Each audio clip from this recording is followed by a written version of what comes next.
Mika उसुई sir, Hayashi sir, madam तकाता ह्यांनी जे काम केलं, मिका उसुई सरांना तर जेव्हा ह्या गोष्टी कळल्या, स्पिरिच्युअल हिलिंग वगैरे, जेव्हा त्यांनी तप साधना केली पर्वतावरती, तेव्हा त्यांच्या समोर जेव्हा सूर्यासारखा गोळा आला आणि त्याच्यातनं त्यांना सिम्बॉल्स मिळाले, की आपलं नशीब की आज आपण घर बसल्या इकडे ते सिम्बॉल्स अनुभवतोय जेव्हा अट्युनमेंट होते.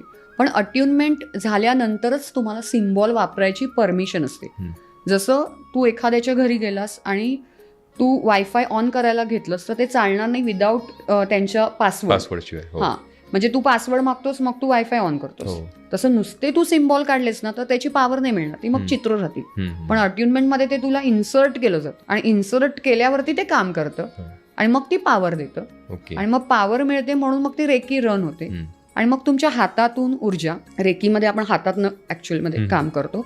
हात जे आहेत ना आपले, ते आपल्या हातामधून एक जे सिम्बॉल्स असतात ते काढून दैवी प्रार्थना आपल्या करून, रेकीला कॉल करून हातामधून व्हायब्रेशन्स तयार होतात आणि त्या व्हायब्रेशन्स तुम्ही जेव्हा एकेका पार्टवरती, ऑर्गनवरती ठेवता किंवा तुमच्या दुखऱ्या भाग आहे कोणता किंवा तुमचं जे काही पुढे पुढे जसं माणसं शिकतात त्यांना त्या गोष्टी कळतात की तिथे ठेवल्या की त्या गोष्टी त्या एनर्जीनी चार्ज होतात.